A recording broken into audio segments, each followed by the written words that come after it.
Assalamualaikum warahmatullahi wabarakatuh.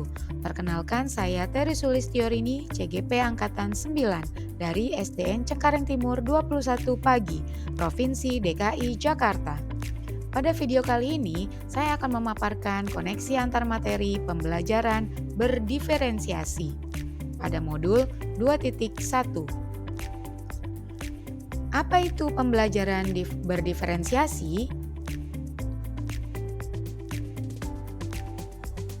Pembelajaran berdiferensiasi merupakan usaha guru dalam menyesuaikan proses pembelajaran di kelas untuk memenuhi kebutuhan belajar setiap individu.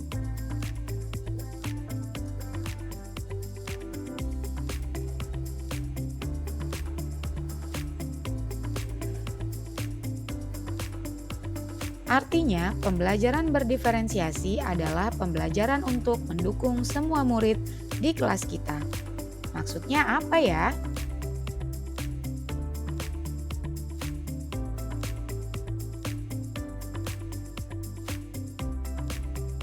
Jika kita resapi, bahwasannya setiap anak adalah unik.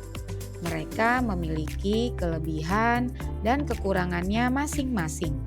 Begitu pula dengan minat, gaya belajar, kebiasaan, pola pikir, kemampuan literasi, kemampuan numerasi, dan lain-lain. Pasti berbeda, bukan? Nah, disinilah diperlukan usaha guru untuk dapat memenuhi kebutuhan belajar murid yang berbeda-beda, agar mereka merasa nyaman saat belajar di kelas. Dan tentunya tujuan pembelajaran dapat tercapai.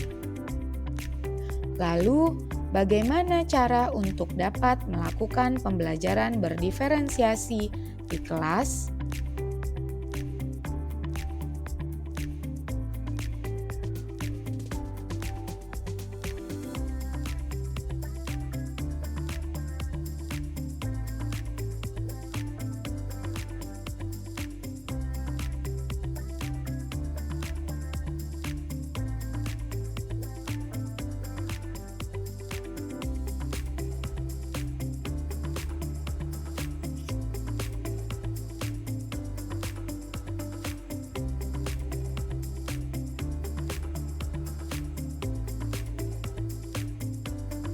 Agar dapat melakukan pembelajaran berdiferensiasi, guru harus memahami tujuan pembelajaran.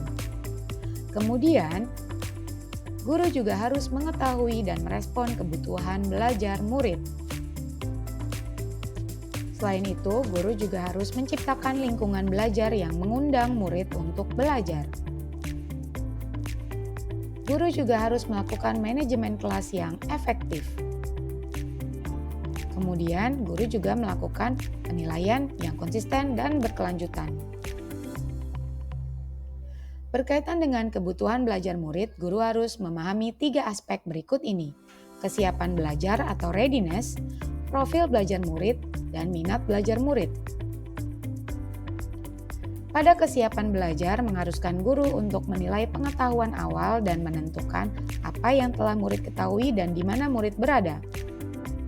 Kemudian untuk minat belajar, setiap anak pasti berbeda-beda.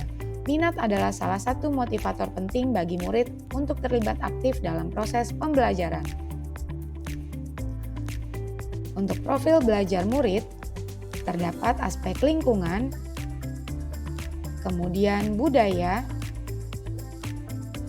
kemudian gaya belajar, dan kecerdasan majemuk. Kebutuhan belajar murid dapat diidentifikasi berdasarkan cara-cara berikut ini: mengamati perilaku murid, mengidentifikasi pengetahuan awal, mereview dan melakukan refleksi terhadap praktik pengajaran, berbicara dengan guru sebelumnya, membaca rapor mutu di kelas sebelumnya, menggunakan berbagai penilaian formatif dan diagnostik. Strategi untuk mendiferensiasi pembelajaran. Terdapat 3 macam, yaitu diferensiasi konten, diferensiasi proses, dan diferensiasi produk. Guru dapat memilih salah satu atau kombinasi dari ketiganya saat melakukan pembelajaran. Strategi untuk mendiferensiasi pembelajaran pada diferensiasi konten berkaitan dengan apa yang kita ajarkan seperti materi, konsep, atau keterampilan yang perlu dipelajari berdasarkan kurikulum. Mendiferensiasi konten bisa dilakukan dengan membedakan pengorganisasian atau format penyampaiannya, bukan mengubah atau menurunkan standar kurikulum ya. Pada strategi untuk mendiferensiasi pembelajaran di diferensiasi proses, kegiatan yang memungkinkan murid berlatih dan memahami atau memaknai konten dengan cara membedakan proses yang harus dijalani murid. Untuk strategi diferensiasi pembelajaran pada diferensiasi produk, bukti yang menunjukkan apa yang murid telah pahami dengan cara membedakan atau memodifikasi produk sebagai hasil belajar murid, hasil latihan, penerapan, dan pengembangan apa yang telah dipelajari. Adakah keterkaitan antara modul pembelajaran berdiferensiasi dengan modul-modul yang lain? Tentu ada. Untuk dapat melakukan pembelajaran berdiferensiasi, maka guru harus berusaha memenuhi kebutuhan belajar murid sesuai dengan kodrat alam dan kodrat zaman berdasarkan filosofi Ki Hajar Dewantara. Berikut adalah kaitan modul 1.1 dengan modul 2.1.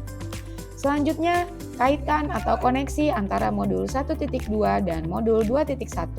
Dalam melakukan pembelajaran berdiferensiasi, seorang guru penggerak harus berpihak pada murid, reflektif, mandiri, kolaboratif, dan inovatif untuk menciptakan pembelajaran berdiferensiasi agar dapat memenuhi kebutuhan murid. Dengan demikian, seorang guru penggerak dapat mewujudkan kepemimpinan murid dengan menuntun murid merdeka belajar. Hal ini sesuai dengan nilai dan peran guru penggerak. Pada kaitannya modul 1.3 dengan modul 2.1, pembelajaran berdiferensiasi dapat menjadi salah satu strategi untuk mewujudkan visi guru penggerak yang berpihak pada murid.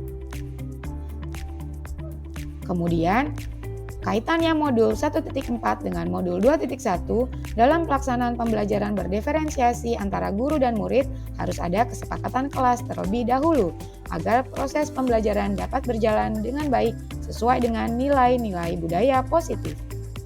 Sekian paparan koneksi antar materi modul 2.1. Terima kasih, semangat para pejuang pendidikan.